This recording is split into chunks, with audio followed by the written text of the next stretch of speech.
Thank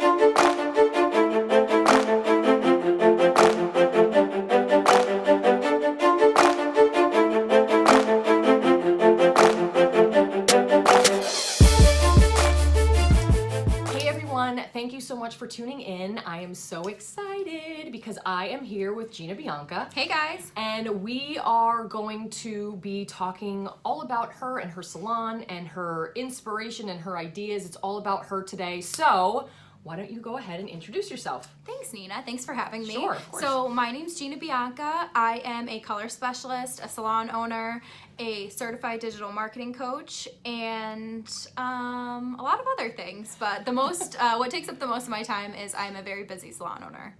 And you have how many people? How long have you been in business? Yes. So we have been in business for 3 years, and I have about 10 staff. That's awesome. Yeah.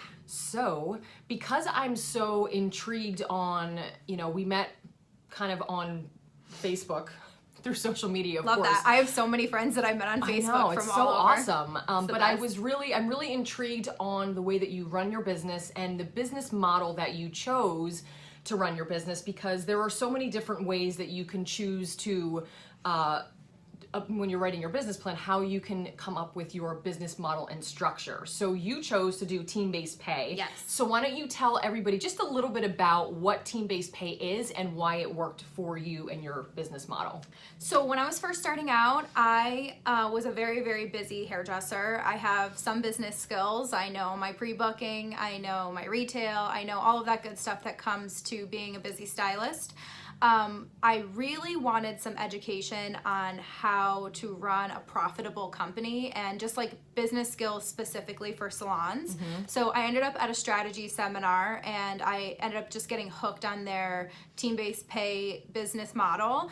And I spent the last 3 years mastering it and implementing it into my business. And the reason I chose team-based was because in many salons that I've worked at, I never had that many friends in the salons that I worked at. I've always been the busiest one. There was always a lot of tension, and I really loved being a part of a team.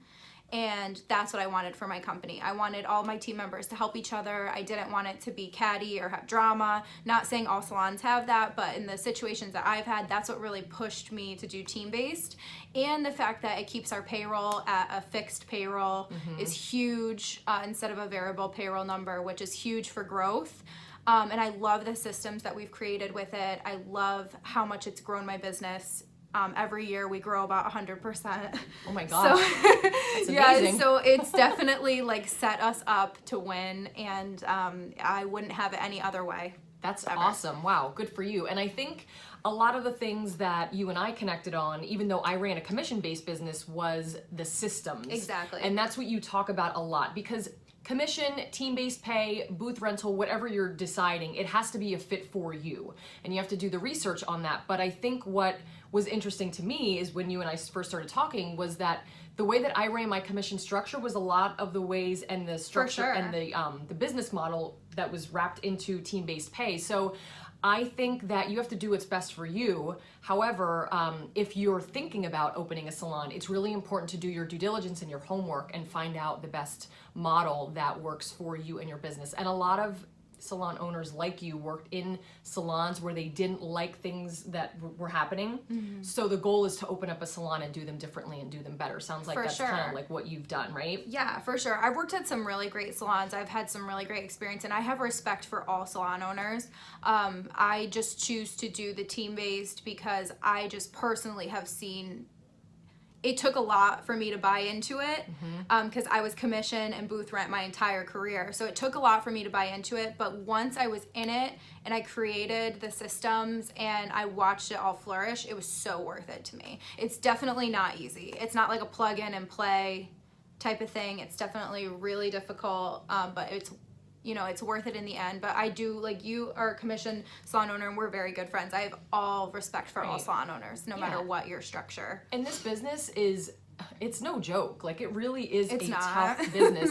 Whether you're booth rental or commission or team-based, it really is, no matter what structure you have, it's not an easy thing. It's a lot work of work. every single day, 365 If days you a want to year. be successful. Yeah, absolutely. So let's talk a little bit about, so some of the questions that I had for you when we talked about team-based pay was, how do you keep your team motivated and inspired? Because if they are on a fixed pay, now I know that they're getting increases based on their performance and all of that, right? Overall performance. Overall performance.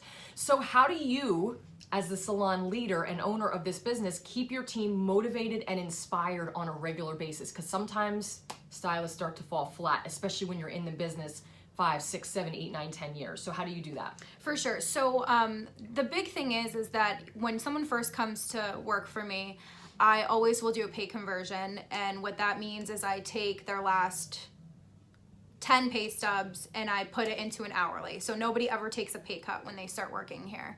I base it off of like actual numbers. So when new stylists do start working with me, they never take a pay cut. So number one, they're happy there. Right. Number two is breaking the commission mindset, which is very difficult in seasoned stylists. However, newer stylists, it's a little bit easier because they're just starting from nothing and they're getting so much education, and it's Right. just, you know, they got to start somewhere, so it's easier. With my seasoned stylists who come in, and to break that commission mindset, I never, ever, ever even look at their service numbers, ever. Never look at them. And me not acknowledging the service numbers is what really gets them to realize, okay, it doesn't matter if I'm bringing in X or Y, but if I'm doing the little things like pre-booking my guests, being a team player, supporting the company values, posting on my social media, staying busy, filling my hours, selling retail, that's huge. Like, our guests want to have a perfect experience, and they're going to buy their stuff at CVS or they're going to buy it here. So educating our guests, like all of the little things that drive those service numbers, that drive that outcome, those are the things that I'm focused on.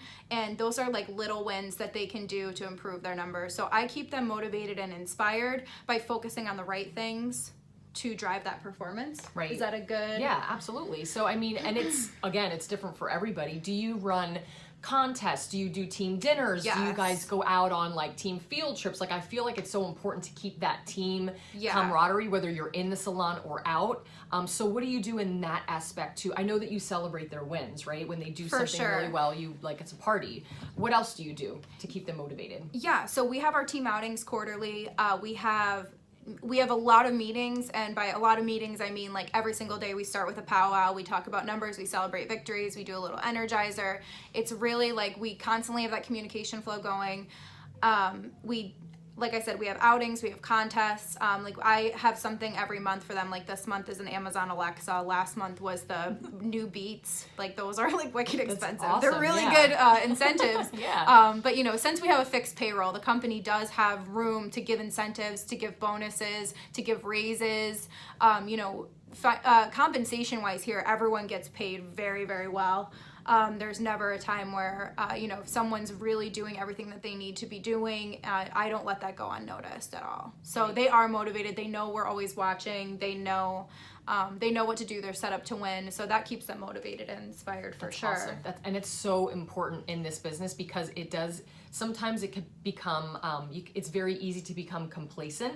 And right? plateau. Yeah, and feel like, oh my gosh, I'm doing the same thing. You know, even though we're doing different guests every single day, you know, you're not just doing haircuts all day. You're doing colors and balayage and you're doing all these things, but you're coming to the same place. You're seeing the same people, and it's easy to get in that routine. Yeah, so for it's sure. it's important to switch that up. One of the biggest things for me is that like seasoned stylists who work for me who have been in the business for 5, 7, 10 years, what's really important to them, which I find, you know, through coaching and counseling and, you know, being there for them, is they don't want to do hair forever. A lot of the time stylists are plateauing, and you know, they can either charge more, work more, or see more people, and that's how they're going to make more money. So here I even you know, take them off the books for a few days and give them other responsibilities. One of my stylists is our team leader now, and he does all the mentoring and coaching. You know, we definitely have room to grow in different avenues, so that's great to keep them inspired and working towards something instead of just having no end in sight. To, you know, long-term the goals. labor. Yeah, very important. Perfect.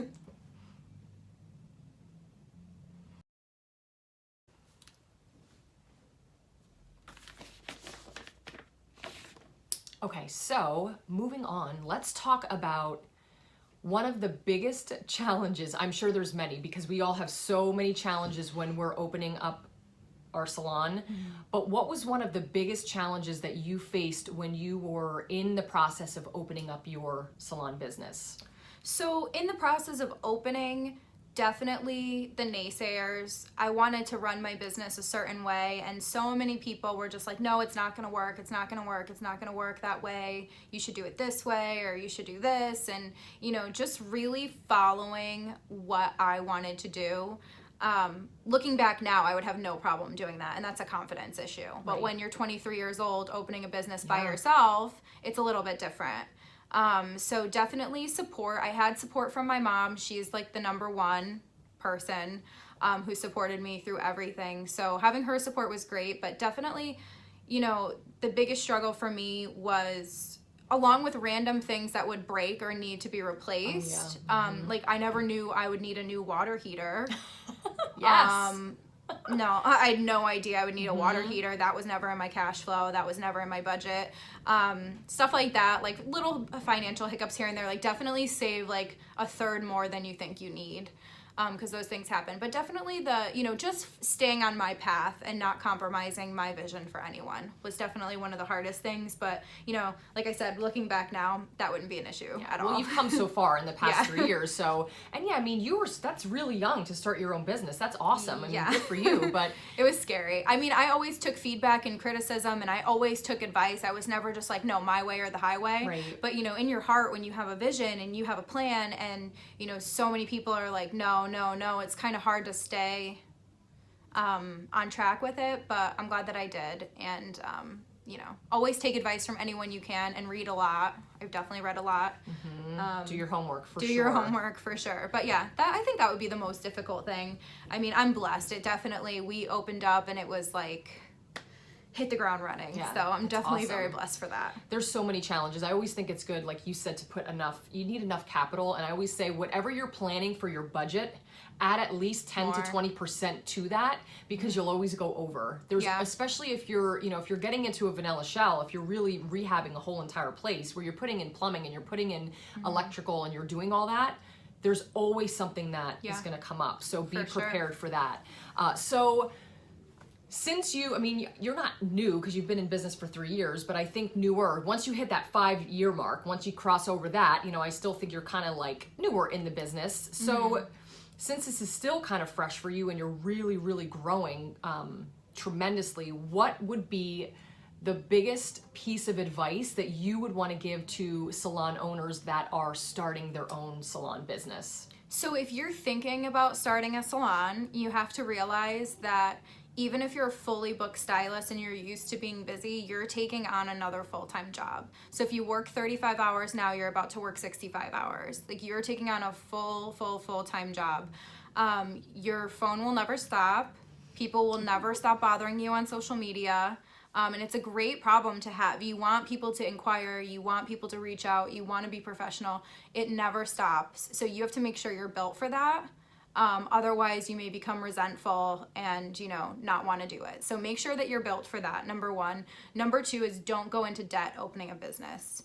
If you cannot afford it without a business loan, I don't think that you should do it. You can save, if you're really a busy stylist, you can save up what you need to open in a year, in my opinion, depending on where you are, what you're doing, but you should have that savings. And I would not recommend, so many people will ask me, they'll be like, hey, I want to open a salon. I'm going to go get a business plan and go to a bank and get a loan. And I just tell them not to do that. Don't go into debt opening a business. If you don't have the money saved, you should not be doing it. That's my personal opinion. I opened the business debt-free, and then we doubled our space in 9 months. We had the room to grow. We had no debt holding us back. I never had payments every single month that I had to worry about. It was really huge for our growth to be a debt-free company. So I would say don't go into debt opening your business. That'd be my number one. That's really smart. And I think you have to have a business plan, of course. Of course, when you're doing this. But I think it's a scary thing when you're taking on rent or a mortgage, if you're buying a building or renting a space, or, now you have all the supplies and you're dealing with payroll and taxes and all these extra things that you really didn't have to think about as a stylist. So that extra payment can be Yeah. a little extra. Yeah, so the whole point of, you know, a business plan and a cash flow plan, and if you're going to do it properly, you should have everything mapped out, what everything is going to cost, and then 6 months cash flow, what it's going to look reserve. like. Yeah, Right. what is it going to look like for 6 months? What am I going to have? And then I would have the money for the fit up, the money for the equipment, and then the money for 6 months reserves ready to go, because terrible things can happen. So make sure that you're prepared for that. And yeah, I just think it's super important. Financially, I see so many people go into debt or make crazy decisions because they just, I want to open my own place, and that's great. Another thing, if you're starting out, start really small. I was just going to talk about that. Start small. Very small. You may think that you need so much stuff, or you may think that you need 20 chairs. 20 chairs looks really empty if there's not 20 butts in them. Yeah. So I would definitely say, like, we started out with 4 chairs, and now we have 20 Yeah, absolutely. in 9 months. And don't feel like you have to buy everything all at once. Like, you want your space to look warm and inviting, and you want to have everything that you need, but you don't have to buy top of the line everything when you're first opening. Keep it very simple. Yeah. That is so, so important, because as you grow and as your finances grow, then you can start to invest in more expensive pieces, or if you want to decorate differently, or you want to add the decor and change and do all of that. Yeah, we add stuff all the time. You can always add stuff, and just make sure that you have the money. Make sure it's all you. Unless you're going to go into it with a partner, don't take money from friends and family. Yeah. It just ruins relationships. Like, you need to do this for yourself. And if you're not ready right now, it doesn't mean you're not going to be ready. You have to do it for yourself. Yeah, that's So really that was good. the biggest thing for me, is like, I opened the business by myself. No one can take that away from me. Yeah. A lot of people, because I was so young, thought I had some rich daddy, rich uncle. Me, all Yeah. me. And that pride, that is just like something that you will never let yourself fail. If Yeah. you earn it yourself, you have to earn it.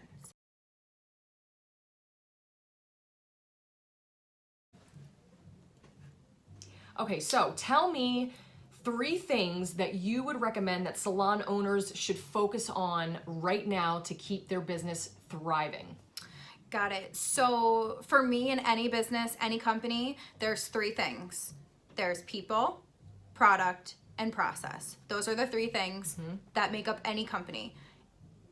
Anywhere, no matter what you do, people, product, process. So for salons, you have to make sure you have the right people in here who have the right attitude and who want to represent your brand and who are willing to work. You are the leader, so they should be up to your expectations. You should really focus on hiring the right people. Hire slowly, fire quickly. If it's not working out, get them the hell out as soon as possible before they ruin everything. So many, like, that's number 1 thing. People. I put my name on the door at my salon. My salon's called Gina, Bianca Hair. They are the connection between me and the guest. So I have to make sure that I have the right people in place to represent my brand to the customer. Right. Second is product. So you want to make sure you're putting out the best product possible, and for us, our product is the experience. Absolutely. You know, the experience, obviously the hair, but the whole experience, that's your product. So you want to make sure that your product is A1. You want to make sure that you're charging for what you're giving, and that you're giving what you're charging for. So you want to make sure your product is on point. And then the most important thing is the process. You want to make sure there's systems in place for everything. Yes. How are you answering the phone? Is everyone answering it the exact same way on the second ring with a smile? Like, you have to make sure that every single system is in place before you open. For the first year of my business, I did not have those systems in place. I was like, my first year of business, I was busy, and I was just trying to pay the bills, make money. The last 2 years, we focused 100%, I would say, on systems. And now I'm comfortable enough to say at 26 years old, I can leave the country for 3 months and my business will be fine because those systems are set up.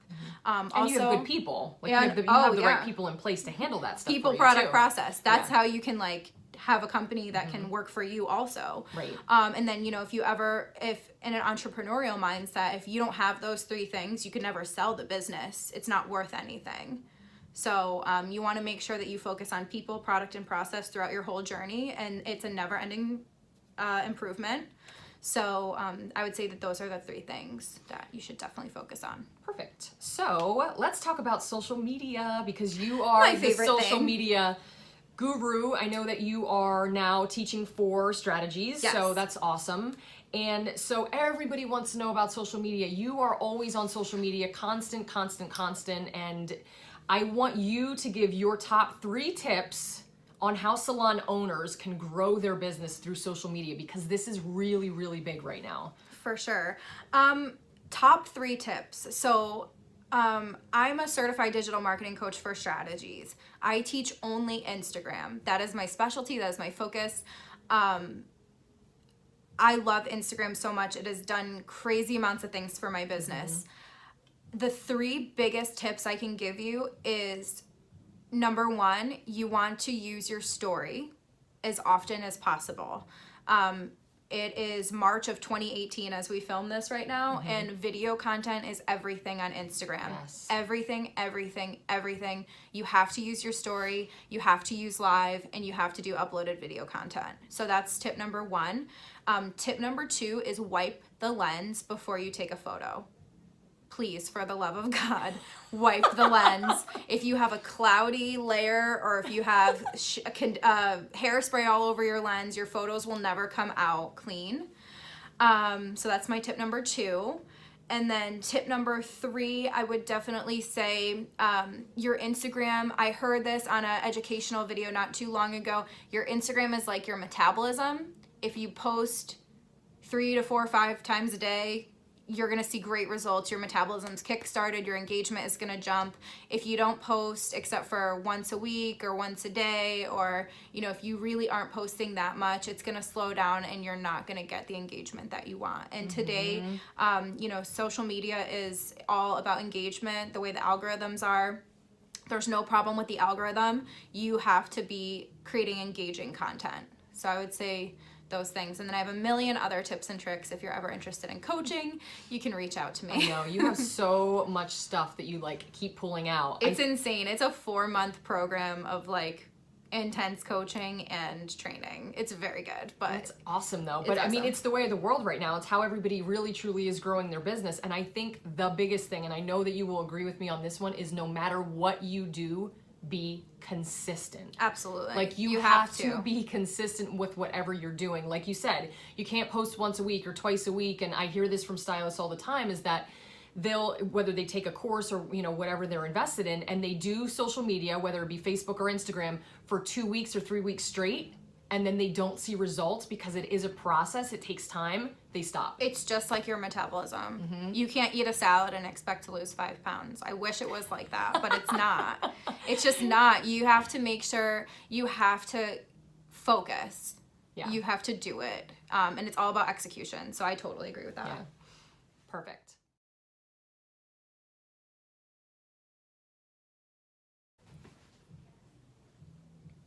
Okay, so let's move on to the future.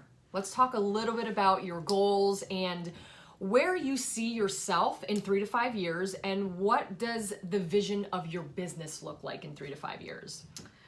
Okay, so where do I see myself in 3 to 5 years? So this year I'm focusing a lot on education. The business is doing great, so now I'm branching out and just teaching a few more classes, traveling a little bit more. 3 to 5 years for myself, I really want to take a break. And not take a break, but I really am looking forward to achieving some kind of balance in my life. I feel like balance is a huge struggle for everybody. Sometimes the best decision you can make for your business is to just pause. Yeah, I love that. And just enjoy what you have. And for me, I've been going on a beeline I don't even know why they call it a beeline. It's no, I've been going full steam ahead for the past 5 years. So technically I've been in business 5 years because I was renting a chair before, whatever. But for the past 5 years, I've been just nonstop. It's been nonstop work, 60-hour weeks, a lot of stress. I now have a twitch in my eye from stress. Gray hair yet? Do you have any gray hair yet? Hell no, girl. No, not yet. My mom doesn't have any gray hair, so I hope I take after her and not my dad. You know, for me, 3 to 5 years, I really want to get some balance and be the best version of myself that I can be. I know I kick ass at my job. I know I'm great at doing hair. I've taken more classes than I can even count. I know my skill is where it needs to be. So I'm looking forward to working on like me, and taking a breath. That would be something amazing for the next 3 to 5 years. And then as far as my business goes, we just created an internal training program. So, and it took us 3 years to create that. Wow, awesome. It took 3 years of experience to create that. And then it took me 1 weekend to put it on paper. An hour by hour, 6-month training program for an assistant. So, it took a lot of experience and a lot of learning. So now that we have that training program in place, I put the whole salon's only open Monday through Friday. We took Saturdays off because I'm looking to help them achieve work-life balance also. One of the dreams I have for myself, I kind of push on them. Yeah. I'm like, we're going to have a life now. Do you want to open another business? Like, would you want to have another, okay. No more salons. No. Expansion of this? Nope. Okay. We have 10 staff. We have 20 chairs. If we really utilize what we have, we can have, what I was going to say is my goal is to just get a larger team in place and just grow what we have. Awesome. 3 to 5 years, and then I'm just gonna enjoy it. I wanted to open another salon this year. I was looking to open another salon in a really like affluent area in our community, and I had all the paperwork done. I had the business. I had everything ready, and then it fell through for a weird reason. That was just a signal to me that you need to enjoy what you have, and I don't look at it as something like, oh my God, why did this happen to me? I look at it as just like, this is not right for me right now. Absolutely. So for the business, we're going to enjoy what we have and we're going to keep improving. I would love to see all of my team members get fully booked and get some more new team members in here, really amp our training. And I'm just going to Just enjoy it. I'm just gonna enjoy it. It goes by really, really fast. It does, I can tell you and that, for sure. I do a lot of education now. My brand is still like really blowing up right now. Like my personal brand at the Hair Doctor. I've been putting a lot of energy into that with the education. So within the next 3 to 5 years, I'll definitely be teaching more, definitely focusing on education, but not opening another business. Yeah. Gotcha. No. Okay. Who knows? That could change next week. But oof, my God, I just could never imagine. It's a lot. When all of this fell through, when stuff would happen here, my leadership team and I look at each other and we're like, wow, thank God we don't have 2 places. Yes. Oh my gosh. So it's just, I get really like into it and I'm like ready to go and I'm like, I want this. And then, now with my maturity and my experience, I'm just like, it's not meant to be. It's not meant to be. If it's meant to be, it will fall in my lap, and that's how it's been. So very, very cool. So tell me what the most rewarding part of being a salon owner is for you. So I told you this last time. It's always my mom. Just make your mom proud. That's like my mantra. Make mom proud. We grew up with a lot of stuff, and we definitely have a story. And I'm super grateful for the support that she's given me. So everything that I do, every move that I make is to make her proud. I was able to buy her a house this year. That's so I was able to buy her a car. So Cardi says I pay my mom a bill. That's like my life. You do? No, my mom, I don't pay her bills. I helped her get into a house that was perfect for her. Helped her get into a car. She will never do anything for herself. She'll never buy anything for herself. So I was like, screw it. I was like, we're going to the dealership. We're getting you a new car. Oh, I love that. My mom is the most she just does everything for everybody else. So I try my best to do everything I possibly can for her. Everything I do is to make her proud. All of the success and everything, the good name that I have, my reputation is a direct reflection of her. So I just want to make her happy. I love I want to make her happy. I know. Oh, that's so sweet. Yeah. Perfect. Yeah.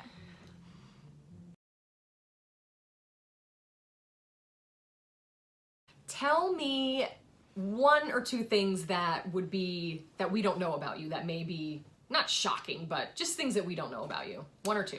Okay, so one thing that you guys might not know about me, some people who know me really well will know this, and you will know that I've watched the TV show The Office about 300 times in my life. It's always on at my house as background noise. Oh my God. When my boyfriend and I first got together, he was like, is this our life? And I was like, yeah, like that's our life. So I've watched The Office probably like 1,000,000 times. I'm not even gonna lie. I think Netflix is gonna check up on me and make sure I'm okay. Oh my gosh. But I always just have it on in the background. Like if I'm playing on my phone, I just have it on in the background. I just love that show so much. And then number two is, even though my Instagram name is The Hair Doctor and I'm a super healthy hair person, when I have people do my hair, I give them a legit anxiety attack with the stuff I make them do to my hair. Like, I'm the worst. I'm the you just did with your hair? worst client ever for a stylist. If I ever ask you to do my hair, don't take me. It's Oh just my not gosh. worth it. My stylist Samantha at Sam Shock, she's amazing. She just spent 10 hours. My hair was black last week, and now I'm a nice cool level 7, and I got my weave in. Yeah, so I'm just like a crazy guest. I think to an extent, a lot of us I'm are. crazy. Like I made her bleach my hair 3 times. I would never do that to a yeah, guest no, that's a ever. little I would just crazy. be like, no, Yeah. but I just like, Thanks. I'm just like, do it. I'm a little bit crazy with my hair and in general, but I think those are those good ones? Yeah, those are good ones. Oh my God, Of course. Is there any place in the world that you would love to travel to? I want to go to Fiji. I want to go next year. Ooh, I want to go next year. I've been trying to travel a lot more because I talked to one of my girlfriends and she was telling me that every 6 weeks she goes away because she What? can't handle being a salon owner. She's my like, God, we go. good for her. She's just so stressed out. Like we said before, it's a lot of Mm-hmm. stress. But she goes every 6 weeks. She has a place down in Myrtle Beach and she just goes right there for 2 or 3 days at the end of the week. That's awesome. And just goes every 6 weeks just to breathe. So I've been trying to travel more. I definitely want to go to Fiji or Bora Bora, like those little With the huts on top of the with water? the huts. Yes. Oh my God, I I'm want to go there. so bad. I Yes. just love, I always want to go to Italy, and Greece, Yep. all of those places. But if there's one last place I could go, I would definitely say probably Fiji. Perfect. I'm Yeah. there with you, kid. Love that. Are we going? Sure, why not? Love to. My bag is already packed. Love that.